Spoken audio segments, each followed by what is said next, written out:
जवळपास 2007 सालापासून राष्ट्रवादी काँग्रेस पक्षाचा नगरसेवक म्हणून धनकोडी परिसरामध्ये गेले 19 वर्ष मी काम करतो. पण मी स्वतः एक ठरवलं की आपण जास्तीत जास्त 3 टर्म महापालिकेमध्ये काम करावं आणि त्यानंतर आपण त्याच्यातून निवडणुकीच्या प्रक्रियेतून म्हणजे महानगरपालिका निवडणुकीच्या प्रक्रियेतून अनेक बाकी नवीन मंडळी असेल त्यांना संधी मिळेल, पण आपण महापालिका निवडणूक प्रक्रियेतून बाहेर पडावं. कारण आता जे कुणी नेते पक्षामध्ये राहिलेले आहेत त्यांच्यापैकी एक महत्वाचा चेहरा असलेला एकनिष्ठ म्हणून आतापर्यंत जे परिचित आहेत, ओळख असलेले, ते विशाल तांबे का थांबतायत?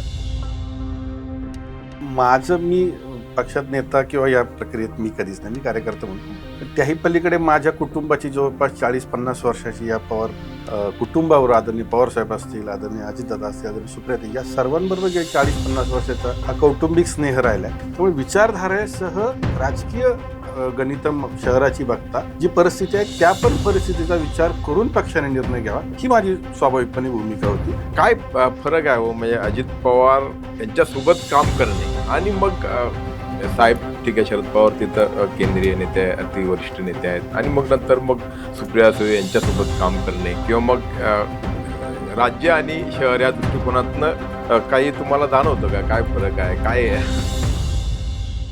नमस्कार, टॉप न्यूज मराठीमध्ये आपलं स्वागत. आपण पाहत आहात आमचा निवडणूक विशेष कार्यक्रम पंचायत. मंडळी, सध्या निवडणुकीची रणधुमाळी सुरू आहे. महापालिका निवडणुकीमध्ये आपल्याला उमेदवारी मिळावी यासाठी इच्छुकांकडून प्रयत्न सुरू आहेत, त्यांच्यामध्ये रस्सीखेच सुरू आहे. एक प्रकारची स्पर्धा आपल्याला पाहायला मिळते, मग पक्ष कुठलाही असू द्यात. मात्र पुण्यामध्ये एक गोष्ट अनपेक्षित अशी घडली, ती म्हणजे पुणे महापालिकेचे 3 वेळा सभासद राहिलेले राष्ट्रवादी काँग्रेस शरदचंद्र पवार पक्षाचे कार्यकर्ते आणि स्थानिक नेते, त्याचप्रमाणे महापालिकेमध्ये स्टँडिंग कमिटी म्हणजे स्थायी समितीचे अध्यक्ष राहिलेले विशाल तांबे यांनी अचानकपणे आपण ही निवडणूक लढणार नाही असं जाहीर केलंय, घोषित केलंय. त्यांनी सोशल मीडियावरती याबाबतची पोस्ट लिहिली आणि त्यामुळे उलटसुलट चर्चेला सुरुवात झाली. आणि त्याच पार्श्वभूमीवरती आज आपल्या स्टुडिओमध्ये आपण त्यांना आमंत्रित केलं आहे. विशालजी, आपलं स्वागत आमच्या टॉप न्यूज मराठीच्या स्टुडिओमध्ये. आणि ज्याचा उल्लेख मी आत्ता सुरुवातीलाच केला आहे की अचानकपणे म्हणजे अनपेक्षितपणे, कारण एकीकडे उमेदवारांच्या इच्छुकांच्या मुलाखती सुरू आहे, त्या प्रक्रियेमध्ये तुम्ही होतात आणि निश्चितपणे तुम्ही पण यावेळी निवडणूक लढणार असं गृहीत धरलं जात होतं. असं असताना तुम्ही मात्र या संपूर्ण महापालिका निवडणूक प्रक्रियेपासून म्हणजे स्वतःच्या बाबतीत वेगळं ठेवण्याचा निर्णय घेतला. काय असं घडलं? एकतर सर्वप्रथम असं सांगेल की मी जवळपास 2007 सालापासून राष्ट्रवादी काँग्रेस पक्षाचा नगरसेवक म्हणून धनकोडी परिसरामध्ये गेले 19 वर्ष मी काम करतोय. 2007ची निवडणूक असेल, 12 असेल, 2017 असेल, या तिन्ही निवडणुकांमध्ये माझ्या सर्वच नागरिक बंधू भगिनी मतदारांनी अतिशय विश्वासाने मला महापालिकेमध्ये काम करायची संधी दिली. आणि त्याचबरोबर कधीतरी 17-18 सालीच मी असं मनात ठेवलं होतं की आपण महापालिकेच्या निवडणूक प्रक्रियेमध्ये किती काळ आपण राहिलं पाहिजे याचं एक स्वतःचं प्रमाण आपण ठरवावं, असं मताचं मी एक आहे. आणि जगभरातल्या काही अनेक ठिकाणी तुम्ही बघितलं तर निवडणुकांचं एक पॅरामीटर किती टर्म माणूस त्या प्रक्रियेत आपल्याकडे नाही समजा. पण मी स्वतः एक ठरवलं की आपण जास्तीत जास्त 3 टर्म महापालिकेमध्ये काम करावं आणि त्यानंतर आपण त्याच्यातून निवडणुकीच्या प्रक्रियेतून म्हणजे महानगरपालिका निवडणुकीच्या प्रक्रियेतून अनेक बाकी नवीन मंडळी असेल त्यांना संधी मिळेल, पण आपण महापालिका निवडणूक प्रक्रियेतून बाहेर पडावं असा हा पूर्वीचा खूप आधी ठरवला होता. पण मधल्या काळामध्ये 2021-22ला आमची टर्म संपली. त्याच्यानंतर 4 वर्ष निवडणुका पुढे गेल्या. मधल्या काळात राष्ट्रवादी काँग्रेस पार्टीमध्ये 2 गट स्प्लिट झाला आमच्यात. आणि त्याचबरोबर मग लोकसभेची निवडणूक झाली, मग विधानसभेची निवडणूक. महापालिकेची निवडणूक कधी होणार याचं कधी चित्र समोर नव्हतं. आणि ज्यावेळेस राज्य निवडणूक आयोगाने महापालिका निवडणुकांची घोषणा केली त्यानंतर मी असं ठरवलं की आता आपण लोकांपुढे आपली वस्तुस्थिती, कारण तोपर्यंत जबाबदारी आपली आहेच ना. नागरिक आपल्याला त्यांच्या ज्या अडीअडचणी त्या स्वाभाविकपणे सांगणार आणि ती जी प्रक्रिया पुढची सुरू होत नाही तोपर्यंत ते आपण नाकारणं हे आपल्या मनालाही पटणार नाही, आपल्या कर्तव्यालाही पटणार नाही. आणि म्हणून महापालिकेच्या निवडणुकीची प्रक्रिया सुरू झाल्यानंतर अतिशय विनम्रपणे, कृतज्ञतेने मी माझ्या नागरिकांपुढे माझं पत्र मांडलं, माझा लेखाजोखा मांडला. आणि 19 वर्षाची कारकीर्द मी अतिशय प्रामाणिकपणे जे काही काम करू शकलो त्या माध्यमातून मी त्यांना आवाहन केलं की आता मी महानगरपालिकेच्या निवडणूक प्रक्रियेतून बाहेर पडतोय, पण त्याचबरोबर ज्या पक्षामध्ये मी आजही काम करतो, राष्ट्रवादी काँग्रेस पार्टी शरदचंद्र पवार, त्या पक्षाबरोबर मी इथून पुढच्या काळामध्ये पक्षाच्या संघटनेत पक्षाची जी जबाबदारी देईल त्याच्यामध्ये निश्चितपणे काम करत राहणार आहे. बरं. पण पक्षाशी किंवा पक्षाच्या नेत्यांशी या संदर्भात काय बोलणं झालं का? कारण स्वाभाविकपणे असा प्रश्न उपस्थित झाला असेल की काय बाबा विशाल तांबे अचानक, कारण त्यांच्या दृष्टिकोनात एक सक्षम उमेदवार किंवा एक पुण्यातला, कारण आता जे कोणी नेते पक्षामध्ये राहिलेले आहेत त्यांच्यापैकी एक महत्त्वाचा चेहरा असलेला, एकनिष्ठ म्हणून आतापर्यंत जे परिचित आहेत, ओळख असलेले, ते विशाल तांबे का थांबतायत असं? एक असं आहे की मी पक्षात नेता किंवा या प्रक्रियेत मी कधीच नाही, मी कार्यकर्ता म्हणून. पण त्याही पलीकडे माझ्या कुटुंबाची जवळपास 40-50 वर्षाची या पवार कुटुंबावर, आदरणीय पवारसाहेब असतील, आदरणीय अजितदादा असतील, आदरणीय सुप्रियाताई, या सर्वांबरोबर गेल्या 40-50 वर्षाचा हा कौटुंबिक स्नेह राहिला आहे. त्याच्यामुळे ती प्रक्रिया ही निरंतर पुढे राहणार आहे. त्याच्यामुळे तो काय स्नेहभाव याच्यातून संपत. पण निवडणुकीच्या प्रक्रियेमधून मी बाहेर पडे, कारण मी सगळ्या फॉर्मॅटमध्ये निवडणुका लढलो जवळपास आता. म्हणजे मी सिंगल वॉर्ड असेल 2007ला, 2012 साली 2चा प्रभाग असेल, 2017 साली 4चा प्रभाग, या सगळ्या प्रक्रियेतून मी स्वतःशी खूनगाठ बांधली होती की आपण एका टप्प्यानंतर आपण थांबलं पाहिजे स्वतःसुद्धा. आणि म्हणून हा एक केलेला प्रामाणिक संवाद आहे कृतज्ञतेचा. आणि तो काय त्याच्याबाबतची जी काही भूमिका आहे, मला वाटतं प्रत्येक राजकीय पक्षामध्ये एक प्रोटोकॉल असतो. त्या प्रोटोकॉलला मी देखील सामोरा गेलो आहे, ज्या प्रक्रिया मी, आणि स्वाभाविकपणे तुमच्या मनात जे उत्तर आहे तेच मला पण तिथं मिळालं. पण तरी मी शेवटी काही निर्णय हे स्वतःला व्यक्तिगत स्वरूपात आपल्या लेवल घ्यायचे. पण प्रामाणिकपणे मी सांगेल की हा निर्णय माझा व्यक्तिगत आहे. आणि एका ह्या प्रक्रियेत आपण बाहेर पडावं असं माझं अनेक वर्षांची धारणा होती. पण निवडणुकीची प्रक्रिया सुरू होत नव्हती, त्याच्यामुळे मी हा निर्णय आत्तापर्यंत जाहीर केला. नाही, वरिष्ठांशी, कारण की पक्षातले वरिष्ठ त्याचप्रमाणे ज्यांच्यासोबत तुम्ही अलीकडच्या काळात, म्हणजे की सुप्रिया सुळेंचे एक सच्चे कार्यकर्ते समर्थक म्हणून तुम्ही सर्वत्र दिसत आहात, त्या सुप्रिया सुळेंशी किंवा आणखी जे कोणी वरिष्ठ आहेत, पक्षाचे प्रदेशाध्यक्ष किंवा मग आणखी जे असतील त्यांच्याशी काही बोलणं झालं, त्यांनी काय म्हटले, ते काय म्हटले? नाही, मी तेच म्हटलं मागाशी, पक्षाचा जो प्रोटोकॉल आहे तो मागच्या काही 1-8 दिवसापूर्वी पण मी आदरणीय सुप्रियाताईंची मुंबईमध्ये भेट पण घेतली होती. त्याबाबत त्यांच्याशी याबाबत म्हणलं.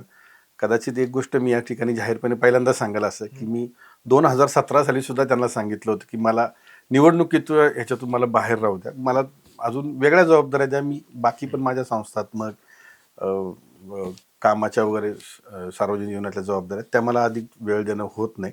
पण त्यावेळेस पण त्यांनी सांगितलं की, आणि मला एक अशी धारणा की त्यावेळेस त्यांनी मला स्पष्टपणे सांगितलं की नाही, मी एक गोष्टीचा उल्लेख करेल की मी नुकताच त्यावेळेस स्टँडिंग कमिटीचा चेअरमन झालो होतो. आणि ती प्रक्रिया 17 साली संपत असताना एकंदर राज्यामध्ये सत्तांतर होऊन वेगवेगळ्या पद्धतीचं वातावरण होतं. आणि अशा काळात पक्षाची साथ सोडणं त्यावेळेस, म्हणजे किंवा निवडणुकीला सामोरं न जाणं, म्हणून मी ती सुद्धा निवडणूक त्यावेळेस वेगळ्या पद्धतीने सामोरं गेलो. आणि नागरिकांनी देखील 4च्या प्रभागामध्ये आम्हाला 3 जणांना त्यावेळेस राष्ट्रवादी काँग्रेस पार्टीचे नगरसेवक म्हणून आम्हाला निवडून दिलं. आणि मग त्याच्यानंतर म्हटलं की आता ही निरंतर कधीतरी थांबावं होतं आपलं, म्हणजे आपल्या जर मनात आहे तर चला ठीक आहे, आता एकदा गेलो तर आता पुढच्या वेळेस तरी आता याला. कारण मला काय 17 साली ही माहिती होतं की पुढे असे काहीतरी होणार आहे किंवा कोविडचा काळ येणार आहे, ही टर्म 5+4 म्हणजे 9 वर्षाची असणार आहे. म्हणून म्हटलं की त्यावेळेस त्याच्यावर कुठलं भाषण, जोपर्यंत आपली जबाबदारी आहे तोपर्यंत प्रामाणिक काम करणे, ज्या मिनिटाला आपली जबाबदारीची प्रक्रिया संपेल त्यावेळेस आपली भूमिका लोकांपुढे मांडणे, इतकी प्रामाणिक की आपण जे केलं ते लोकांपुढे ठेवलं पाहिजे. आणि त्याच्याबाबत काही कोणाचंच हे नाही. आणि पक्षाला या गोष्टीची कल्पना दिलेली आहे. काही शहरातले वरिष्ठ आहेत त्यांच्याशी मी सातत्याने बोललो होतो. आणि कदाचित त्यांना वाटतं की मी निर्णय बदलल किंवा काय, पण शेवटी मी ठरवल्यानंतर मी त्याच भूमिकेवर माझा आज निर्णय माझ्या नागरिकांपुढे मी मांडलेला आहे. आत्ता ज्यावेळेस निवडणुकीची सगळी रणधुमाई किंवा हा सगळा निवडणुकीचा प्रक्रिया सुरू झाली, त्यावेळी राष्ट्रवादी काँग्रेस म्हणून 2 मतप्रवाह आहेत. म्हणजे राष्ट्रवादी काँग्रेस पक्षामध्येच, म्हणजे दोन्ही राष्ट्रवादीमध्ये.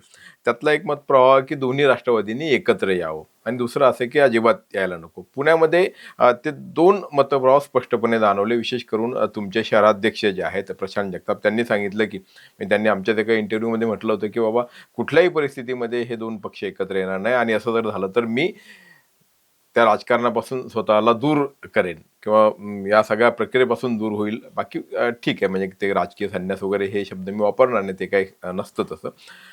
आणि दुसऱ्या बाजूला तुमची भूमिका अशी होती की नाही, दोन्ही पक्षांनी एकत्र यावे. तर एक तर ती भूमिका असण्यामागचं कारण काय, हा एक भाग. आणि दुसरा की पक्षामध्ये मग अशा पद्धतीचे जर मतप्रवाह मतभेद होत आहेत किंवा समोर येत आहेत, तर याचं काही किनार याची काही तुमच्या या निर्णयाला आहे का, हा दुसरा भाग. पहिली गोष्ट तर ह्या सगळ्या गोष्टीची किनार या निर्णयामध्ये अजिबात नाही. बरं. मी मगाशी जसं तुम्हाला म्हटलं की याचं खूप पूर्वापार काही गोष्टी मनामध्ये ठरवल्या होत्या आणि त्या आपण त्याच्याबरोबर राहिलं पाहिजे असं मी ठरवलं आणि त्याच्यातून हा आलेला पुढचा निर्णय.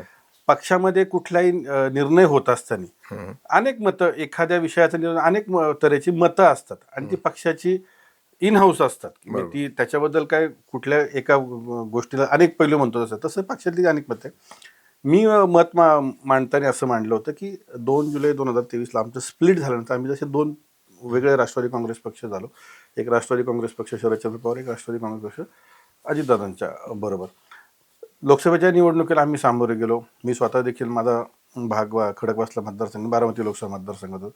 तिथे आम्हाला लोकांनी चांगल्या मताधिक्याने आदरणीय सुप्रियाताईंना निवडून दिला. त्यानंतर विधानसभेची निवडणूक, त्याला पण आम्ही आमच्या पक्षाचे उमेदवार त्याच्यासाठी लोकांनी ह्या 2 प्रक्रियांच्या मध्ये जो काय विचारधाराचा हे आहे, ती विचारधारा आमची आजही तीच आहे, शिवशाहू फुले आंबेडकरांची.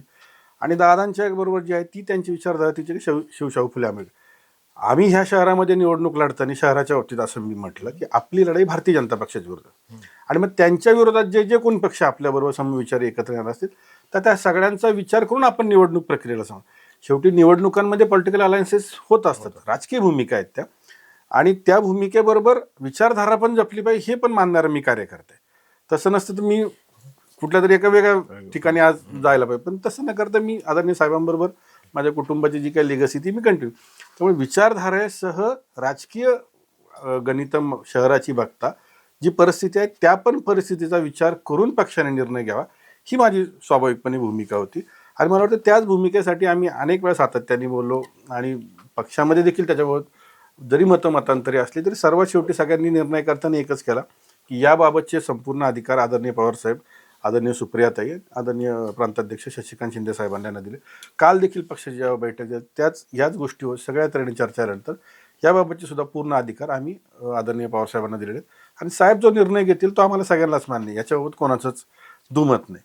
मी जसं म्हटलं मगाशी, तुम्ही प्रशांतांचा उल्लेख केला, तर त्यांनी एक वेगळ्या बाजूने भूमिका मांडली. ते देखील अनेक वर्ष आम्ही दोघे महापालिकेच्या सभागृहात, संघटनेत अनेक वर्ष आम्ही एकत्र काम करतो. त्यामुळं प्रत्येकजण आपापल्या परीने पक्षाला विजय मिळण्याच्या दृष्टीने काय काय भूमिका असतील अशा आमच्या दोघांच्या वेगळ्या भूमिका आहेत. पण शेवटी आमच्या दोघांचं एक मत हे की पार्टीचे ज्येष्ठ जो आदरणीय पवारसाहेब तो आम्हाला दोघांना मान्य. त्यामुळे मला वाटत नाही त्या काही भूमिका वेगळ्या काय आहेत, कारण त्या भूमिकेच्या निर्णयाची काही किनार ह्या माझ्या राजकीय निवडणुकीच्या भूमिकेला काय. त्यामुळे ती एकंदर मांडलेली शहराच्या दृष्टीनेची भूमिका होती आणि म्हणून ती भूमिका निश्चितपणे पवारसाहेब निर्णय घेतील त्याला आम्ही सर्वच जण आम्हाला तो मान्य असं. बरोबर. आणि काल शशिकांत शिंदेंनी स्पष्टच केलं की असा काही प्रस्ताव आलेला नाही आहे, म्हणजे अजूनपर्यंत नाही. त्यामुळे पुढच्या काळात काय घडेल ते आपल्याला माहिती नाही. आता बोलताना जसं की अजित पवारांचा पण उल्लेख आला आणि पवार घराण्याशी तुमचं एकूणच कुटुंबाशी असलेलं अनेक वर्षांपासूनचा ऋणानुबंध आहे. काय फरक आहे हो, म्हणजे अजित पवार यांच्यासोबत काम करणे आणि मग साहेब ठीक आहे, शरद पवार तिथं केंद्रीय नेते आहे, अतिवरिष्ठ नेते आहेत, आणि मग नंतर मग सुप्रिया सुळे यांच्यासोबत काम करणे किंवा मग राज्य आणि शहर या दृष्टिकोनातनं काही तुम्हाला जाणवतं का, काय फरक आहे, काय नाही. माझे मी भाग्य समजतो की मला आदरणीय पवार साहेब असतील, आदरणीय अजितदादा असतील, आदरणीय सुप्रियाताई या सर्वांबरोबर काम करायची संधी मिळाली. अनेक विषयांमध्ये त्यांच्याशी काही विषयात निर्णय प्रक्रियेत पण मला जाण्याची संधी. पण प्रत्येकामध्ये एक वेगळं वैशिष्ट्य आहे. एक पवार साहेबांबरोबर काम करताना तर अतिशय म्हणजे एक इंग्लिशमध्ये फ्रेज मी शिकलो की त्याच्यामध्ये एम्पॅथेटिक लिसनिंग, म्हणजे पूर्ण ऐकून घेतात. म्हणजे समोरचं जो काय बोलतो त्यावेळेस ते त्याच्याशी पूर्ण समोर असून आजूबाजूला काय घडतं ही गोष्ट कधीच ते बघत नाही, फक्त त्याचं ऐकून. आणि 2 मिनिटात त्याला 2 वाक्यात जसं म्हणतो की साहेब अनेक वेळा असं म्हटलं की साहेब माझ्याशी बोलले, पण साहेब 5-10 शब्द बोलले असं, पण तो कार्यकर्ता इतका खुश असतो की साहेब माझ्याशी बोलले. त्याचा आनंद त्याचा इतका असतो की साहेबांनी माझं पूर्ण ऐकून घेतलं.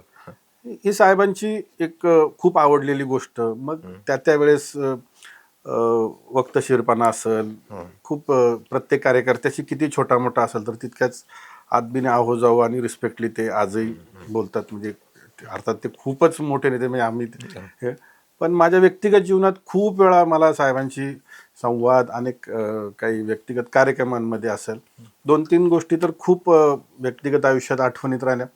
म्हणजे जसं तुम्ही आता प्रशांत जगतापांचा उल्लेख केला तर मी ज्या दिवशी साहेबांना ईडीची नोटीस हे झालं हे साहेब म्हटले मीच ईडी ऑफिसला मग ते नंतर ते मुंबईत सगळे आम्ही सगळे त्यावेळेस आंदोलन मुंबईत गेलो होतो आणि त्या दिवशी ह्या सगळ्या आपल्या खडकवासला आणि ह्या सगळ्या परिसरात म्हणजे अतिवृष्टी झाली होती त्याच्या 1-2 दिवस आधी बऱ्याच ठिकाणी पाहू. तर त्यावेळेस आम्ही साहेबांना सिल्वर ओकला भेटायला गेलो. आम्ही भेटलो आणि त्यांनी आम्हाला दोघांना विचारलं की तुम्ही कसे आलेत. तर स्वाभाविक आम्ही म्हटलं की गाडी आहे तुमची गाडी कुठे आहे. तर सांगितलं तुम्ही कॉन्वॉयमध्ये चला माझ्यावर मी पण पुण्याला निघाले. साधारण दुपारी 2-2:30 वेळ येताना निघालो त्यावेळेस साहेबांबरोबर गाडीत रोहित दादा होते आधी ते दोघं आधी बोलत निघाले आणि Canva almost Navi Mumbai cross केला होता आणि आम्ही एक्सप्रेसला लागणार होतो. तर मी म्हटलं आता काय म्हणजे आमच्या दोघं प्रशांत माझा गप्पा झाला की आता आपण असंच लवकर पुण्याला पोचू. पण अचानकपणे एक्सप्रेसच्या आधी कॉन्वॉय थांबला आणि एक साहेबांचे ड्रायव्हर आहेत ते आम्हाला बोलत तुम्हाला दोघांना गाडीत बसायला सांगितलं. आम्ही म्हटलं का त्याची साहेब आता एवढ्या व्यापात असतील आज एवढे आम्ही गाडीत बसलो प्रशांत दादा मी रोहित दादा आदरणीय रोहित दादा पवार आम्ही त्या संपूर्ण प्रवासात साहेबांनी म्हणजे मला आजही आठवतं की मला त्या दिवसापासून असं वाटतं की त्या संपूर्ण प्रवासात अजिबात साहेबांनी वेगळ्या तरी विषय आमच्याशी म्हणजे विंडमिल कशी आली म्हणजे हे आलो किंवा पाटणच्या भागात मी कशी विंडमिल पहिल्यांदा पाहिली आमच्याशी गप्पा मारताना महापालिकेचं बजेट कसं आता तुम्ही आता पूर्वीचं बजेट कसं असायचं किंवा काय अशा वेगवेगळ्या तऱ्हेच्या गप्पा त्यांनी म्हणजे अजिबात त्या म्हणजे मला त्या दिवशी आज त्या दिवसापासून त्या 2-2.5 तासाच्या प्रवासात साहेबांनी 1 मिनिट मोबाईलला पण हात लावला नाही. म्हणजे जवळपास मला आठवते चांदणी चौकात आल्यानंतर साहेबांनी फक्त 1 मिनिट मोबाईल हातात घेतला असेल आणि तेवढाच 1-2 तो पण बघून ठेवून दिला. मी त्या दिवशी असं विचार केला की किती आज ते नॅशनल मीडियातली नॅशनल न्यूज पण त्या वेळेस जेव्हा जिथं आहेत त्यावेळेस ते त्या गोष्टी किती समरस होऊन प्रत्येकाशी वेळ देऊन त्याच्यात होतं आणि खूप गोष्टी त्यांनी म्हणजे जुन्या काळात म्हणजे त्यावेळेस त्यांनी ह्या डेक्कनच्या पुलावर पाणी जेव्हा गेलतं म्हणजे पूर आलता वर काय तर त्याच्यातला एक किस्सा त्यांनी सांगितला की त्या पुलावरून शेवटचा जाणारा माणूस कोण होता तुम्ही होतो म्हटले सायकलवरून असं पण एक किस्सा त्यांनी त्यावेळेस आम्हाला गाडीत सांगितला. पण साहेबांकडून खूप काही शिकण्यासारखं आहे. अतिशय त्यांच्या कुठल्याच गोष्ट म्हणजे प्रत्येक गोष्ट त्यांची युनिक आहे. बरोबर आणि म्हणून तुम्ही त्यांच्यासोबत राहिलात असं आपल्याला म्हणता येईल. पण असं आहे की शेवटी कसं आहे की व्यक्तिगत पातळीवरती असू देत किंवा मग आपल्याला कुठे समाजासाठी शहरासाठी किंवा विकासाच्या दृष्टिकोनातून काहीही करायचं असेल तर सत्ता ही महत्त्वाची असते. अजित पवारांनी तोच विचार डोळ्यासमोर ठेवून निर्णय घेतला आणि मग पुण्या ठीक आहे साहेब हे अगदी केंद्रातले किंवा राष्ट्रीय पातळीवरचे नेते आहेत पण आपल्याला इथे जर खरोखर काही करायचं असेल तर अजित पवारांच्या सोबत असायला पाहिजे असं तुम्हाला वाटलं नाही का आणि का नाही वाटलं. आमचं असं राजकीय कारकीर्द आमची सगळ्यांची सुरू झाली ती 2007ला तर ती म्हणजे आदरणीय पवार साहेब तेव्हा केंद्रीय मंत्री होते. दादा त्यावेळेस पुण्यात सगळं बघत म्हणजे इथल्या सगळ्या पक्षाच्या प्रक्रियेचे प्रमुख होते आणि निवडून आल्यानंतर आमच्या पुढं रोल मॉडेल त्यांच्यासारखंच होतं की शेवटी इन्फ्रास्ट्रक्चर डेव्हलपमेंट ह्या सगळ्या गोष्टी आम्ही कायम त्यांना बघून सतत शिकलो. त्यामुळे आम्ही आमच्या प्रत्येकजण जे त्यांच्यावर काम केलं त्या प्रत्येकाच्या मनात तेच की आपण काहीतरी विचार पुढे नेला पाहिजे. त्यावेळेस पवार साहेबांनी एक वाक्य आम्हाला सांगितलं की तुम्ही नगरसेवक एका वॉर्डाचे जर निवडून आला असाल तर तुम्ही शहराचे लोकप्रतिनिधी आहात. तेव्हा तुम्ही कायम शहराच्या हिताचे निर्णय पण दादांकडून छोट्या गोष्टी सुद्धा कधी शिकायच्या म्हणजे म्हटलं तर कुठं कचरा पडला असेल गाडीत प्रवास करताना तरी सांगणार हे काय चाललंय हे योग्य नाही म्हणजे तर असं ते कधी म्हटलं नाही हे कोणाचा वॉर्ड आहे किंवा काय. अनेक वेळा त्यांनी आम्ही कुणी बरोबर असेल तर ते सांगणार हे सांगून ठेव तिथं हे अनेक गोष्टी आहेत आणि शहराच्या विकासाच्या प्रक्रियेत ते स्वतः कायम अपडेटेड राहिले. नवीन काही गोष्टी त्यांच्यापुढे ज्यावेळेस कोणी आम्ही प्रत्येकाने मांडल्या त्याचा त्यांनी समजून पण घेतल्या आणि त्या करण्यासाठी सातत्याने ते प्रक्रियेत पुढे राहिले. मी एक गोष्टीची आठवणीनं एक हे सांगेल की मी स्टँडिंग कमिटी चेअरमन असताना आम्ही वडगावला जो वॉटर ट्रीटमेंट प्लांट आहे त्यावेळेसचा जुना त्याची जागा आम्हाला सिंहगड कॉलेजकडून घ्यायची होती नवीन विस्तारित प्रकल्पासाठी 100 कोटी रुपयाचा प्रकल्प केंद्र सरकारने त्यावेळेस त्याच्यामध्ये UPA 2 मध्ये आम्हाला JNUमध्ये आदरणीय पवारसाहेब सुप्रियाताई कमलनाथजींशी बोलल्या होत्या आणि ते पैसे त्यावेळेस आले होते. ते जागेचे हस्तांतरण होत नव्हतं. तर मी एकदा फक्त दादांना भेटून सांगितलं, दादा ही जागेचं हस्तांतरण नाही झालं तर हे 100 कोटी रुपये केंद्राकडे परत जातील फक्त. तर त्यांनी मला एवढंच विचारलं, हे कोणाशी बोलायचं फक्त. मी त्यांना फक्त चिठ्ठीवर नाव लिहून दिलं की तुम्ही यांच्याशी जर बोललात तर ते होऊन जाईल. तर ठीक आहे म्हटले, मी मुंबईला चाललोय, मी उद्या बघतो काय. तिसऱ्या म्हणजे मंगळवारी सकाळी त्यांचा स्वतःहून फोन आला की मी बोललोय, तुम्ही आज, मी आयुक्तांशी पण बोललोय, तू आज तेवढे ते फॉलोअप करून घे, ह्या आठवड्यात ती प्रक्रिया पूर्ण करा. म्हणजे इतकं छोटंसं दिलेली छोटीशी चिठ्ठी, त्याच्यावर आज तो 100 कोटी रुपयाचा प्रकल्प, ती जागा आहे सिंहगड टेक्निकल कॉलेजची त्यांच्या कॅम्पसमधली होती. आणि ती जागा मिळाल्यामुळं आज संपूर्ण दक्षिण पुण्याच्या परिसरामध्ये जे काय पाण्याचं, जे काय पूर्वीची समस्या होती ती सुटण्यामध्ये सुद्धा एक मोठं काम त्या परिसरात त्या प्लॅन्टमुळे उभं राहिलं. ते असेल, असं भामा आस्केडवरून जेव्हा आम्ही पाईपलाईन आणली त्याच्यात पण काय हर्डल्स होते. PCMC कमिशनर त्यावेळेस श्रीकर परदेशर होते, त्यांच्याकडे पण एक NOC थांबली होती. ते पण मी असं दादा म्हटले PCMCची NOC थांबली. त्याही बाबतीत त्यांनी पुढच्या 24 तासात PCMCची NOC मिळाली, हे फक्त दादांना.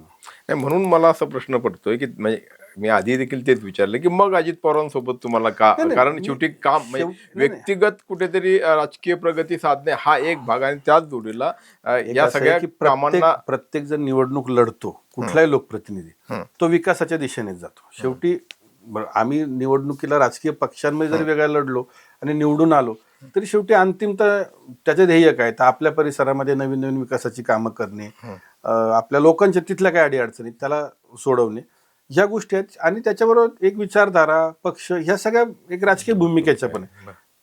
माणसं म्हणजे नागरिक विकासाला मतदान करतात हे जरी मान्य असलं तरी शेवटी थॉट पण तितकाच महत्वाचा आहे, विचारधारा पण तितकीच महत्वाची, पक्ष प्रक्रिया सुद्धा आहे. आणि मला वाटतं ह्या दोन्हीचं कॉम्बिनेशन असेल तर म्हणूनच आम्ही हा थॉट मांडला की दादा आणि आपण सोबत जर एकत्र निवडणुका लढलो तर मला वाटतं पुणेकर नक्कीच त्याला पसंतीक्रम देतील. कारण आमच्या आत्तापर्यंतची जी आकडेवारी 2007, 12, 17 ही सगळी वडगाव शिरी असेल, हडपसर असेल, खडकवासला असेल, ह्या सगळ्या भागांमध्ये आमचे सातत्याने लोकप्रतिनिधी मोठ्या प्रमाणात निवडून आलेत. त्याचबरोबर मधल्या काळामध्ये म्हणजे अंशतः जी 11 गावं होती त्यांची झालेली हद्दवाढ, 23 गावांची झालेली हद्दवाढ, ही सुद्धा हद्दवाढ ह्या तिन्ही मतदारसंघांच्या बाजूने आहे. त्यामुळे स्वाभाविकपणे इथे आदरणीय पवार साहेब असतील, आदरणीय अजितदादा असतील, आदरणीय सुप्रियादा यांना मानणारा एक वर्ग पूर्वापार आहे. म्हणजे पिढ्यानपिढ्या ह्या सगळ्या ग्रामीण भागाची त्यांचा एक वेगळा संबंध आणि संपर्क राहिला. आणि हे दोन्ही जर अलायन्सेसमधून आम्ही एकत्र आलो तर मला वाटतं की चांगले नंबर्स महापालिकेमध्ये आम्हाला दोघांना एकत्रितपणे मिळतील. पण महाविकास आघाडीसह हे पण तितकं अधोरेखित केलं पाहिजे, महाविकास आघाडीसह. आणि त्याचबरोबर आम्ही जे म्हणतो की आम्ही भारतीय जनता पक्षाच्या विरोधात निवडणूक लढतोय, त्यामुळे त्यांच्या विरुद्ध जे पक्ष एकत्र येतील ते सर्वजण आपण निवडणुकीला सामोरे गेलं पाहिजे एकत्रितरित्या. नाही, हा विचार किंवा थॉट म्हणून ठीक आहे, कारण मुळातच इतकी गुंतागुंतीची सगळी गोष्ट आहे. कारण राष्ट्रवादी काँग्रेस ज्याच्यासोबत तुम्ही किंवा ज्याला सोबत घ्यायचं म्हणताय तो भारतीय जनता पक्षाचा राज्यातला मित्र आहे, अर्थात तो आता वेगळा लढतोय. तर ही सगळी प्रक्रियाच सगळी हे आहे. त्यात तुमचा एक मित्रपक्ष काँग्रेस सारखा जो आहे त्याची काहीतरी एक वेगळीच अडचण आहे, मनसेच्या संदर्भातली एक वेगळी अडचण आहे. तर हे सगळं आहे. मी काय म्हटलं की त्या वेळेस जे हे लोकल म्हणजे त्या स्थानिक पातळीवर काय कुठल्या पक्षांची कशी ताकद आहे त्याच्यावरच ते अलायन्सेस होणार. हा फॉर्मॅट काय एंटायर स्टेटमध्ये एकसारखा येईल असं पण नाही होऊ शकत. म्हणजे बाकी एखादे पक्ष आमच्यावर असेल तर एखाद्या पक्ष दुसऱ्या एखाद्या शहरामध्ये आमच्या बरोबर पण नसेल, अशी पण कदाचित एखाद्या महानगरपालिकेत किंवा एखाद्या येणाऱ्या जिल्हा परिषद निवडणुकांमध्ये पण वेगळी स्थिती दिसेल. पण शेवटी निवडणुका ह्या स्थानिक असल्यामुळे तिथली गरज किंवा तिथली पॅरामीटर्स कसे आहेत ते बघून तर राजकीय भूमिका ह्या घ्याव्या लागतील निवडणुकीसाठी. म्हणून गरज किंवा एकूण परिस्थिती लक्षात घेता राजकीय भूमिका ह्या घेता येतात, त्या बदलताही येतात. आत्ता आपण बघितलं, म्हणजे आत्ता आपण बोलत असताना तिकडे मुंबईमध्ये पुण्यातल्या भारतीय जनता पक्षाच्या काही माजी नगरसेवकांचे प्रवेश झालेत, त्याच्यामध्ये तुमच्या राष्ट्रवादी काँग्रेसचे देखील लोक आहेत. म्हणजे अगदी ज्यांनी 2-2 वेळा विधानसभेची निवडणूक लढवली किंवा जे नगरसेवक राहिलेले आहेत असे सगळे लोक आहेत. हा जो भारतीय जनता पक्षामध्ये इतर पक्षांकडून सुरू असलेलं इन्कमिंग आहे, त्या इन्कमिंगचा भाग म्हणजे त्यांच्या दृष्टिकोनातून किंवा त्या तुमच्याकडून जाताना आउटगोईंगचा भाग आपणही व्हावा असं तुम्हाला कधी वाटलं नाही का? नाही, मला कधीच वाटलं नाही. आणि माझ्या कधी किंबहुना त्याच्याबाबत कधी माझ्या मनात पण तशी काही हे नाही कधी. अर्थात काही वेळा काही मित्रपरिवार किंवा आम्ही प्रत्येक जण राजकीय जीवनात कामामध्ये एकमेकाचा मित्र असतो. काही मित्रपरिवाराने एक दोन वेळा कधी म्हणजे खाजगीत असं विचारलं पण पण मी त्याला खूप अनेक वर्ष आले पण नंतर कधी मी त्याच्याबाबत कधी म्हणजे मला कधी हे पण नाही आणि माझ्या मनात पण असं कधी नाही कधी. मी म्हणजे आदरणीय पवार साहेबांना मानणारा कार्यकर्ता आहे आणि माझे आणि पवार कुटुंबियांचे अतिशय जवळपास आता माझ्या 40-50 वर्षाचा हा ऋण अनुबंध आहे. तो काय राजकीय भूमिकेपुरता नाही, तो एक कुटुंबाचा आहे. तो अनेक वर्ष मी ज्या शिक्षण क्षेत्रात काम करतो त्या परिवाराचा आहे. त्यामुळं याच्या बाहेर कधी म्हणजे विचारच नाही कधी माझ्या मनात तरी. नाही नाही, कसं आहे की हीच गोष्ट म्हणजे इतर जे आज पक्षप्रवेश झालाय तेही लोक असं कधीतरी बोलत होते. लक्षात घ्या की म्हणजे त्यांनी निवडणुका लढवल्या तेही लोक असं बोलत होते त्यांच्याशी ज्यावेळेस बोलणं व्हायचं त्यावेळी. नाही नाही त्यामुळे बाकी आता मला आणि माहित भाजपचं जी नीती आहे, रणनीती नाही, आहे मला की मला 100% भाजप, त्या मला- दृष्टिकोनातनं त्यांचा सगळा हा हे चाललाय म्हणजे. नाही मी अशा वेळेस मी म्हणाल की प्रवेश कोणाचे आले ते काय मला कल्पना नाही. त्यांच्या काय व्यक्तिगत काही त्याच्याबाबत ते बोलू शकतील की प्रवेशाची कारणं काय असतील किंवा काय. पण मला कधी याच्याबाबत कधी म्हणजे काय कोणी विचारलं पण आणि माझ्या मनात पण नाही कधी तसं. म्हणजे ठीक आहे आपण एखादा नेता प्रमाण मानलं तर त्याच्याबरोबर राहणं हे मला व्यक्तिगत जीवनात खूप हॅपीली वाटतं. आणि त्याच्यामुळे मी स्प्लिट झाल्यानंतर म्हणजे सुद्धा स्वाभाविकपणे आमच्याकडे ते अतिशय मला व्यक्तिशः खूप वाईट वाटलं तशी दोन आपल्या म्हणजे असं काय आहे राष्ट्रवादी काँग्रेस पक्षामध्ये घडेल असं माझ्यासारख्याला तर कधीच हे नव्हतं. पण अर्थात ती सुद्धा वेळ आली तेव्हा मग एक भूमिका घेण्याचा जो प्रसंग आला त्यावेळेस मी स्वाभाविकपणे आदरणीय पवार साहेबांबरोबर थांबलो आणि आजही त्यांच्याच बरोबर काम करतो. नाही पण भविष्यामध्ये असं कधी म्हणजे त्याला काय योग म्हणा, संधी म्हणा किंवा आवश्यकता म्हणा अशी जर निर्माण झाली तर त्या दृष्टिकोनातून तुमचे नाही. पर्याय उपलब्ध आहेत का किंवा मला असं काही वाटत नाही कारण ह्या सगळ्या प्रक्रियेच्या आता मी गेले 19-20 वर्ष भाग झाल्यानंतर मला वाटत नाही अशी काय माझ्याकडून काय होईल. त्यापेक्षा मी जिथे आहे पक्षाची जबाबदारी ती करत राहणे आणि भविष्यात संधी मिळतील निश्चितपणे आणि नाही मिळाल तरी मी ज्या आतापर्यंत काम केलं जे सार्वजनिक जीवनात काम केलं त्याचं अतिशय मी समाधानी. मी माझ्या लोकांसाठी नागरिकांसाठी अतिशय चांगल्या काही योजना असतील विकासाचे प्रश्न असतील हे सोडवण्यामध्ये मी माझ्यापर्यंत तरी योगदान देऊ शकलो किंवा शहराच्या अनेक प्रश्नांमध्ये मी माझं योगदान देऊ शकलो याचं मला व्यक्तिगत जीवनात खूप मोठं समाधान आहे. आणि एक चांगलं करिअर म्हणजे ज्याच्यामध्ये आता कोणाला नाव नाही पण आपल्या नावाला कुठलंही काही डाग लागतं काय म्हणून असं जे सार्वजनिक जीवनात म्हटलं जातं चांगलं करिअर करावं आपण महापालिकेत पण म्हणजे मी स्वतःला असं जेव्हा पहिल्यांदा आलो तेव्हा मी असं म्हटलं की आपलं किमान आपण या सभागृहातल्या प्रत्येक चांगल्या शहराच्या हिताच्या विषयात आपल्याला आकलन असावं आपण बोलता यावं ही माझी एक स्वतःची धारणा होती. मला वाटतं की ते मी करण्यात कुठेतरी योगदान देऊ शकलो शहरासाठी याचं निश्चितपने समाधान आहे. तुम्ही ज्या भागात राहता किंवा ज्या भागाचं प्रतिनिधित्व करता तो खडकवासला विधानसभा मतदारसंघ आहे. जशी भारतीय जनता पक्षाची ताकद किंवा अलीकडच्या काळात ती वाढली तिथे तर आधी म्हणजे पूर्वी काँग्रेस राष्ट्रवादी नंतर मनसेचे पण रमेश भाऊ अंधाई निवडून आले होते. पण राष्ट्रवादीची म्हणून तिथे एक शक्ती आहे. अशा परिस्थितीमध्ये तुम्ही देखील कधी काही विधानसभेसाठी दावेदार होतात का? तुमच्या मनात कधी तशी इच्छाच निर्माण झाली नाही? कारण विधानसभा उमेदवारीच्या वेळी तुमचं नाव यायचं की बाबा अमुक एका भागातनं किंवा अमुक तर तसं काही.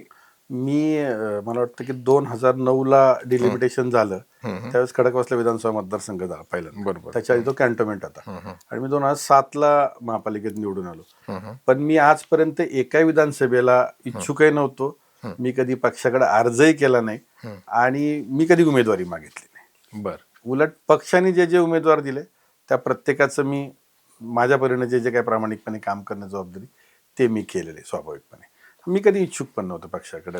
पण आता पुढच्या म्हणजे आता तुमची इच्छा आणि महत्वाकांक्षा काही असणार की नाही? कारण ठीक आहे महापालिकेपुरतं तुम्ही स्वतःला दूर केलेलं आहे, मग पुढच्या काळामध्ये काय? कारण शेवटी अजून तर मी अजूनही म्हणतो की अजून महापालिकेच्या निवडणूक प्रक्रियेतून जरी बाजूला असलं तरी शहर म्हणून अनेक गोष्टींना काम करणं अजूनही अभिप्रेत आहे. मी ज्या शिक्षण क्षेत्रात काम करतो त्याच्यामध्ये अजून खूप काही संधी आहेत कामाच्या त्याच्यात काम केलं पाहिजे. मला राजकारण म्हणून म्हणतो बाकी तर राजकीय जीवनात संधी ही काय मिळत मी राजकीय जीवनात तर काम करणारच आहे.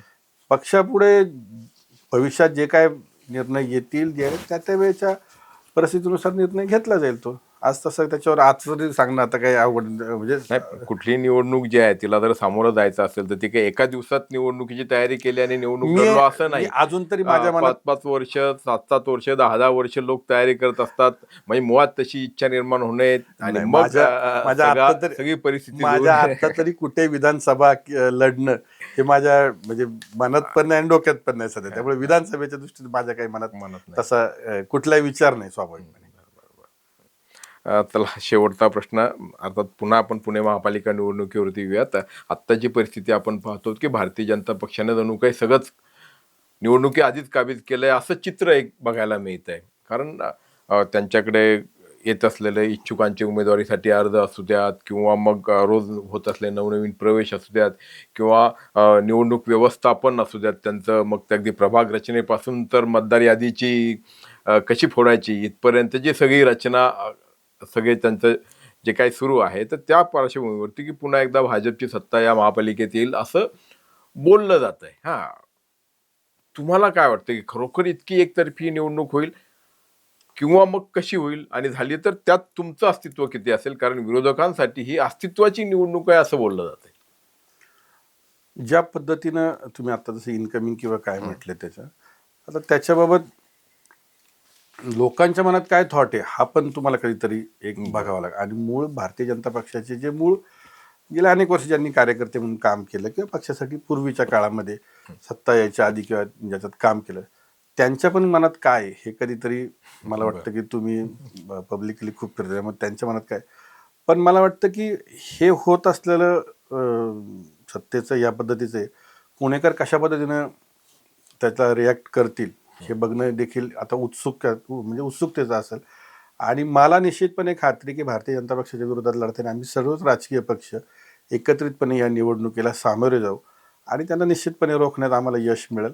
आणि एक मला वाटतं की शहरातली नागरिक असतील किंवा एकंदरच पुणे शहरातले नागरिक हे अतिशय सुज्ञ आहेत. ते अनेक वेळा कधीतरी काही गोष्टी बोलत नाहीत जाहीरपणे, पण जेव्हा बटन दाबायला जातील तेव्हा निश्चितपणे ते त्याचा विचार करून ते बटन दाबतील आणि त्याचा रिझल्ट म्हणजे चांगला रिझल्ट हा भारतीय जनता पक्षाच्या विरोधात लढणारे जे आम्ही सर्व एकत्रित पक्ष आहेत त्यांना पुणेकर कौल देतील असं माझं मत आहे. म्हणजे तुमची सत्ता येईल असं तुम्हाला वाटतं, असं तुमचा निश्चितपणे विश्वास कारण आहे? एक असं आहे की ज्या पद्धतीने तुम्ही आता गोष्ट मांडली की त्यांच्याकडे काही प्रमाणात इन्कमिंग किंवा जे काय, मला वाटतं की सामान्य माणूस याच्यावर खूप वेगळ्या तऱ्हेने आपापलं खाजगीतलं मत व्यक्त करतो. कदाचित तुमच्या इन कॅमेरा ते बोलताना अनेक वेळा ते म्हणतात नको मला बोलायचं नाही किंवा मत येते, पण तुम्ही कधी जर लोकांशी संवाद साधला खाजगीत किंवा जसं तेव्हा त्यांची मतं अजून ते वेगळ्या तऱ्हेने मांडत असतात. मला वाटतं की काही प्रमाणात लोकांना या गोष्टीत त्यांचं जे मत असेल ते मतपेटीत नक्की दिसेल आणि निश्चितपणे भारतीय जनता पक्षाला रोखण्यात सर्वांनाच एकत्रितपणे त्यांच्या विरुद्ध जे राजकीय पक्ष आम्ही लढतोय त्यांना यश मिळेल निवडणुकीमध्ये. बघूयात पुढे काय होतं ते. विचार जे आपण आमच्या स्टुडिओमध्ये आलात आणि मनमोकळ्या गप्पा मारल्या आणि तुमच्या राजकारणाची दशा आणि दिशा स्पष्ट केली त्याबद्दल मनपूर्वक खूप खूप आभार. धन्यवाद. थँक्यू. तुमची car, electric panel, data server आगीपासून सुरक्षित आहे का? नाही? मग आजच बसवा F Protect temperature activated fire suppression device. यामध्ये आहे eco friendly non toxic pressurised liquid जे आग लागल्यास क्षणार्धात ऍक्टिव्हेट होऊन आगीवरती मिळवते नियंत्रण. बसवण्यास अतिशय सोपे आणि सुटसुटीत. टेकालिपचे एक दर्जेदार उत्पादन एफ प्रोटेक्ट.